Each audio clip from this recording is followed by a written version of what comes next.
اگر آپ سے کوئی حسد کر رہا ہے تو آپ کو ٹینشن لینے کی ضرورت نہیں، آپ صبر سے کام لیں۔ لوگ یہی کام نہیں کر پاتے ہیں، کون کی حسد کر رہا ہے تو انسان پریشان ہو جاتا، جو حسد کر رہا ہے اسے کرنے دیجئے، اور یہ جان لے، یہ عقیدہ رکھ لیں۔ اللہ نے قرآن مجید کے اندر کہا قُلْ لَن يُصِيبَنَا إِلَّا مَا كَتَبَ اللَّهُ لَنَا هُوَ مَوْلَانَا وَعَلَى اللَّهِ فَلْيَتَوَكَّلِ الْمُؤْمِنُونَ کہ نبی اکرم و مکرم صلی اللہ تعالیٰ علیہ وسلم آپ کہہ دیجئے کہ اللہ نے جو ہماری تقدیر میں لکھ دیا ہے ہمیں بس اتنی تکلیف پہنچ سکتی ہے۔ آپ سے کوئی انسان لاکھ حسد کرے، آپ کو ڈبانا چاہے، آپ کو برباد کرنا چاہے، آپ کے دکان، آپ کے کاروبار کے خلاف جادو کرے، ہمارے آدھونی شہر کے اندر یہ بہت ہو رہا ہے۔ کون کی اچھا اس کا دکان چل رہا ہے جادو کرا دیتے، کون کی اچھا کما رہا ہے اور جادو کرا دیتے، یہ ہے۔ لیکن بہت سارے لوگ ایسے ہیں بلا وجہ میں شک اور شبہ میں پڑ جاتے ہیں۔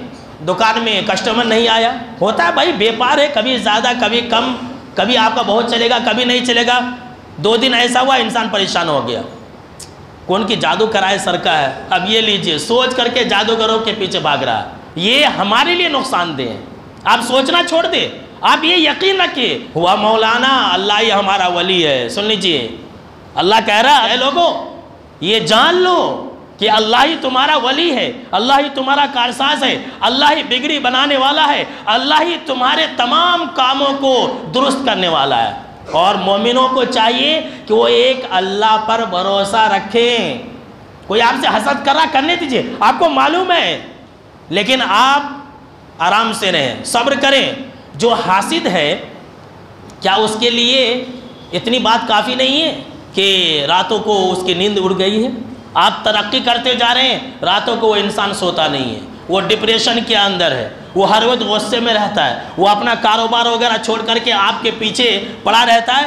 کیا یہ اللہ کے عذاب کی علامت نہیں ہے؟ اور کیا چاہیے آپ کو؟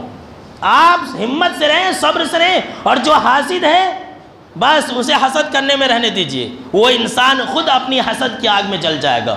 اور یہ یقین رکھے میرے دوستو، جو حسد کرنے والا ہوتا نا، وہ حسد ایک ایسی آگ ہے، حسد ایک ایسا کنواں ہے کہ وہ انسان خود اس کنویں کے اندر گر کر کے ہلاک و برباد ہوتا ہے۔ آپ حاسدوں کے بارے میں آج سے فکر کرنا چھوڑ دیجئے، آپ اپنا کام کیجئے، اپنا کاروبار کیجئے، آپ اپنی تجارت میں لگے رہیں، میرے دکان کے خلاف یہ کر دیا وہ کر دیا۔ حاسد اپنی حسد کی آگ میں خود جل جائے گا، آپ کا کچھ نقصان نہیں ہوگا، لیکن شرط ہے کہ آپ صبر کریں اور اللہ پر یقین رکھیں۔